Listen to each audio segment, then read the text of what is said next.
Okay, don't tell anyone, but this video is sponsored by Incogni. So, in case you didn't know, how to make friends is actually the most Googled topic on my laptop.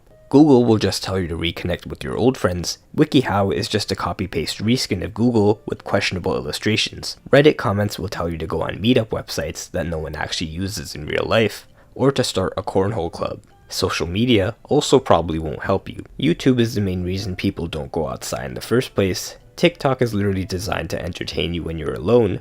LinkedIn is a dystopian simulation. Facebook only has people twice your age. Snapchat messages are from people you don't know. Discord messages are from people you don't want to know. Instagram is where you send messages that no one replies to, and Tinder is where you schedule dates that no one shows up to.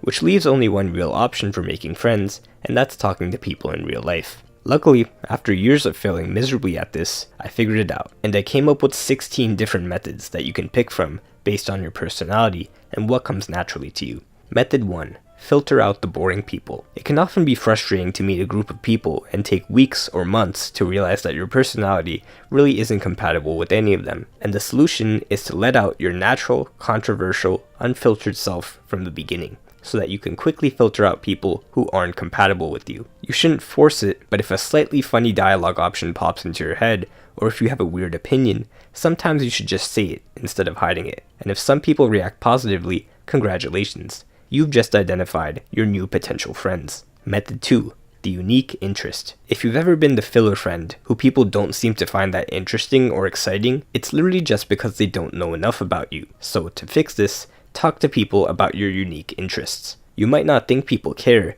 but even if you're into something niche like pressure washing driveways, at least people will have something to remember you by when they first meet you.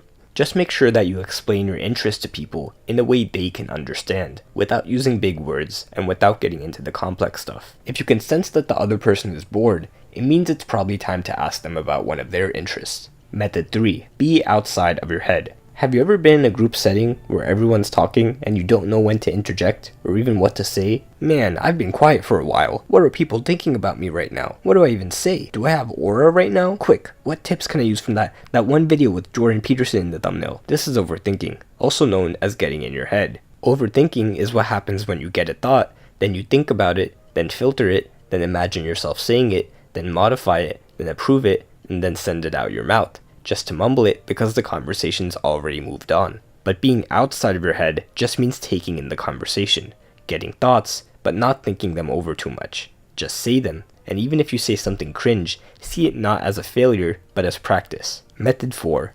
Don't force it. When you feel like you need to force friendships with people who don't even like you, you feel pressure. And pressure leads to anxiety, which leads to not being your natural self. So if someone doesn't really care about you, or you have absolutely nothing in common with them and you're not compatible, it's not the end of the world. Just be as nice as you can and move on. And at this point, it's a numbers game. So as long as you talk to new people, you will make new friends eventually. Method 5. Be the main character. The people who have the most friends tend to be the people who initiate conversations the most. So just initiate conversations with any sentence you could possibly think of, just assuming that everyone wants to talk to you. But remember, once you initiate, don't just talk about yourself. Ask simple questions about people's lives, listen, and then ask follow-up questions that show you actually listen to them. This part is crucial, because eventually, once people get comfortable talking to you, they'll start initiating conversations with you. Method 6. Be a side character. The book How to Win Friends and Influence People is one of the only books on social skills that actually works. I feel like books on social skills always try and teach you how to scientifically hack people's brains into producing oxytocin molecules by maintaining a 3-to-1 eye contact to look away ratio and by strategically touching this part of the shoulder. But in this book, the main piece of advice is that people tend to be mostly interested in themselves. If you want someone to like you, make them feel important. Compliment them, say their name when you initiate a conversation, act happy when they walk in the room, remember things about them, and ask questions about them as if their life is really important to you. Method 7. Be the transparent friend. One big roadblock for getting to know someone well is when no one is sharing or saying anything out of their comfort zone. If you're just having safe, polite conversations with someone where you both hide your deeper thoughts and emotions, you probably won't build that much trust with them. So try to make your conversations more transparent. And this doesn't mean go up to people and ask them their deepest, darkest regret from their childhood. Instead, a great place to start is, hey, do you want to hang out sometime? Because that's being transparent. That reveals that at least you kind of think the other person is cool. And saying that kind of thing will slowly bring down the brick wall between you and someone you don't know that well. Now on to method 8, the injury update. People love when you can empathize with their pain and actually seem to care. But usually when you ask, how are you? Everyone just says by default, good. Or if they're feeling daring, fine. So instead, for this technique, directly ask people if there's anything that's been bothering them recently. Maybe they have a physical injury that they need to complain to someone about. Maybe someone made them mad and they need to vent. Or maybe they've been having a bad day and they just need someone to talk to. You don't need to be a therapist, but you just need to care. The group chat. If you meet new people really often, but can't convert them into your friends, this is for you. Obviously, what you need to do is hang out with them regularly. But for that, you need some kind of way to contact them. So if you ever get a chance to do some activity with at least 3 or 4 people, and you feel like everyone had a good time, immediately create a group chat. Make sure that you are the first one to suggest the idea. And if you need a reason, just say it so that you can get together and do the same thing tomorrow or next week. That way, you get everyone's number, and even if the group chat goes quiet, you still have a bunch of people you could potentially ask to hang out with whenever you want. Method 10. Do them a favor. It's often said that friendship is about 2 people who provide value to each other. So, when you meet new people, you could use the conversation to figure out how you could be valuable to them. Maybe you're an expert at something they need help with. Maybe you might have a common interest with them. Or maybe you're just nice to them. And if they return the favor, or they act really nice towards you, that's probably a good potential friend. Method 11. Ask them for a favor. Here are some examples of things you could ask. Could you tell me where this place is? Could you watch my stuff for a minute? Or even, could you introduce me to this person? Because not only does this show them you trust them, but this allows them to look really nice and generous without much effort. And also, people like to feel useful. But whatever you do, don't constantly expect favors from people if you never do anything nice for anyone, because that's not friendship, that's just networking. Method 12. Pickup line. This is the method I personally use if I'm in a group of strangers and I need to start a conversation fast to avoid being alone. I just think of a question that everyone could probably answer, and then just go up to different people and ask that question. It's actually pretty easy, because you already know what to say every time you go up to someone, and everyone will have a different answer that you can naturally lead into a conversation. Then, of course, that opens up space for you to ask better questions about where they're from, who they know, and what they like to do. All because you had the courage to just ask that first random question.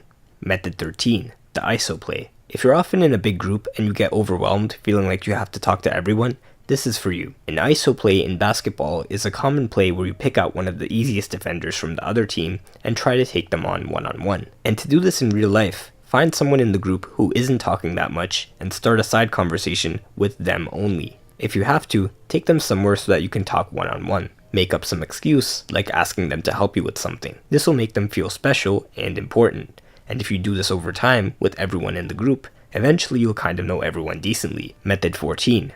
Act like you're already friends. There's a saying that goes, if you go looking to find friends, you'll find very few. But if you go looking to be a friend, you'll find many. So instead of trying to find people who will treat you like a friend, you go out instead and treat people like a friend as soon as you meet them. You can do this by flying past the awkward and polite stage and just going to the stage where you're lighting up every time you see someone, you're making fun of them like a friend would, you're saying their name a lot, you're patting them on the back, you're play fighting with each other, and in general, you're treating them like someone you've known for a while. This is one of the most powerful methods, but as always, be careful, because with great power comes great potential to be weird. Method 15. The activity buddy. When you meet someone, ask them something they've always wanted to do, but haven't gotten around to doing. Then offer to do that thing with them. This way you're basically asking them to hang out, but it doesn't seem desperate because it's framed as you doing a favor for them. Plus, this is a perfectly normal reason for you to get their number, and it works on literally everyone. And lastly, method 16, which is the fastest possible method we currently know of. Now, you might not be so willing to share personal info with people you don't know, in which case, I'd be doing you a disservice if I didn't tell you about today's sponsor, Incogni. Because the truth is, not only are you giving away sensitive data every time you sign up for something online, but once random websites, companies, and data brokers get your info, they often just sell your information to whoever wants it. including the people you get random scam calls and emails and spam texts from. And even though you could stop this by formally requesting each individual website to remove your info, you'd have to spend hours doing this hundreds of times with companies that intentionally make it difficult in the hopes that you'll just give up and let them have your data. But luckily, Incogni will swoop in for you and automatically contact these companies, even the tough, annoying ones, and force them to remove your personal data. All I had to do was sign up, close the tab, and let it do its thing. Then I checked back a month later to find that it's already removed my data from 86 websites, it's currently fighting against 43 more, and it saved me at least 64 hours so far. I literally haven't gotten a single spam text or scam call since I signed up, and this is coming from someone who used to get more spam calls than calls from actual real-life people. Just go to incogni.com/easyactually and use the code EASYACTUALLY and you'll get an exclusive offer of 60% off. Or you could scroll down and click the link in the description. Again, that's incogni.com/easyactually to get a 60% discount. And of course, to support the channel. Anyway, if this helped you, I'll be taking donations in the form of subscribes to fund the next video.